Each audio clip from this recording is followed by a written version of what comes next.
बिस्मिल्लाहिर्रहमानिर्रहीम। आज हम करेंगे एक्सरसाइज 4.2 का क्वेश्चन नंबर 3 और क्लास है हमारी फर्स्ट है। तो ये हमारा क्वेश्चन नंबर 3 है।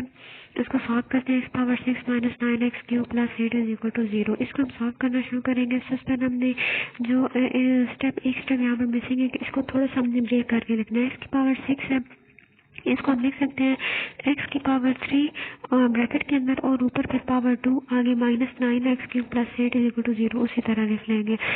तो ये एक स्टेप यहाँ पर जो है वो नहीं है, ये आपने खुद लिख लेना है। अब हम लेट x³ = x³ को y के इक्वल पुट करेंगे। जब हम इसे y के इक्वल पुट करेंगे तो यहाँ x³ की जगह पर y आ जाएगा और ऊपर स्क्वायर है वो इसी तरह आ जाएगा। बाकी -9 है वो उसी तरह आएगा। अब ये x³ है, इसकी जगह पर y आ गया और आगे +8 जो है वो लिख लिया = 0। नेक्स्ट स्टेप में हम क्या करेंगे, हम -9y को ब्रेक करेंगे। ब्रेक करके हम इसको -8y - y लिख सकते हैं, क्योंकि हम इन दोनों को जमा करें तो -9 बनेगा और ज़रब करेंगे तो 8 एकम 8 इन दोनों का हासिल ज़रब बनेगा। ये फैक्टराइजेशन है जो हम पिछली क्लासेस में पढ़ चुके हैं। इन दोनों में से हम y को कॉमन ले लेंगे, अंदर बचेगा y - 8। इसमें से -1 कॉमन ले लेंगे और अंदर बचेगा y - 8। माइनस कॉमन लेने की वजह से अंदर वाली जो अलामत है वो बदल जाएगी। अब दोनों में y - 8 जो है वो मौजूद है, y - 8 कॉमन है, y - 8 कॉमन ले लेंगे। इसका बचेगा y और इसका बचेगा -1 = 0। नेक्स्ट में हम क्या करेंगे कि ये जो है y - 1 इसको अलग 0 के इक्वल पुट कर लेंगे और जो y - 8 है इसको अलग 0 के इक्वल पुट कर लेंगे। अब ये -1 है, ये इधर आकर बनेगा +1 और ये -8 है, इधर आके बनेगा +8।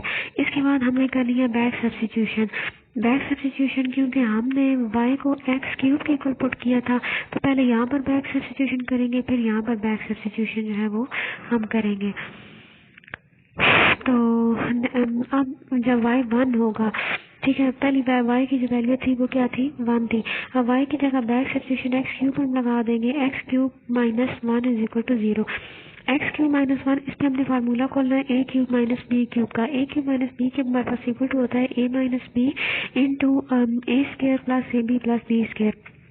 ये हम फार्मूला खोलेंगे तो ये आपके पास आएगा x - 1 इंटू x² + x + 1। ये x³ - 1³ का फार्मूला खोला तो ये वैल्यू हमारे पास आ गई। अब ये फिर दो फैक्टर्स बन गए। x - 1 को अलग 0 के इक्वल पुट करेंगे और जो आपका इधर है x² + x + 1 इसको अलग 0 के इक्वल पुट करेंगे। यहाँ पर ये -1 है, ये इधर आ जाएगा तो ये +1 बन जाएगा और दूसरे में हम लगा देंगे क्वाड्रेटिक फार्मूला।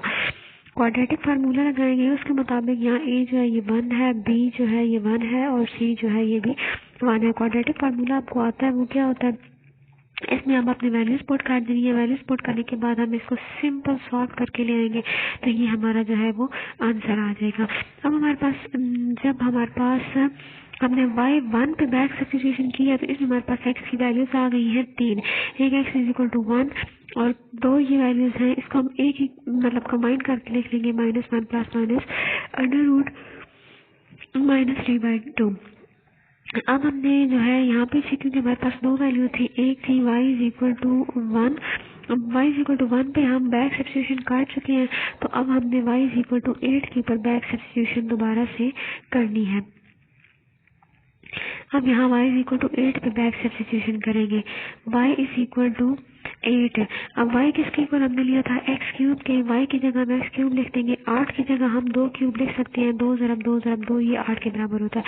x³ - 2³ बना। अब x³ - 2³ के ऊपर a³ - b³ का फार्मूला लगा देंगे, ठीक है। इसका फार्मूला खोला तो ये चीज़ हमारे पास आ जाएगी। ये फिर दो फैक्टर्स बन गए, इसको अलग 0 के इक्वल लिख लेंगे और ये जो दूसरा फैक्टर है इसको अलग 0 के इक्वल लिख लेंगे। अब ये -2 है, ये वाला -2 है, इसको बराबर के इधर लाएंगे, ये +2 हो जाएगा। ये वैल्यू निकल आई, यहाँ पर हम दोबारा से लगा देंगे क्वाड्रेटिक फार्मूला। इस फार्मूले के मुताबिक a 1 है, b 2 है और c 4 है। बाकी क्वाड्रेटिक फार्मूले में वैल्यूज पुट करके एंड पे जो हमारी वैल्यूज आ जाएंगी, आंसर जो आएगा वो आएगा -1 + -√-3। अब यहाँ पर हमने जो है ना वो सारे जो हमारे चारों आंसर आए हैं वो हमने लिख लेने हैं। तो हमारे आंसर क्या है, हमारा आंसर एक है 1 और एक ये वाला जो x y=1 पे निकला था -1 प्लस माइनस √-3/2, ठीक है, दो ये वाले और उसके बाद एक x=2 और चौथा ये वाला। ये सारे जो हैं चारों आंसर चारों जो हैं वो हमने यहाँ पर लिख लिए, तो ये हमारा जो है वो सोल्यूशन सेट आ जाएगा।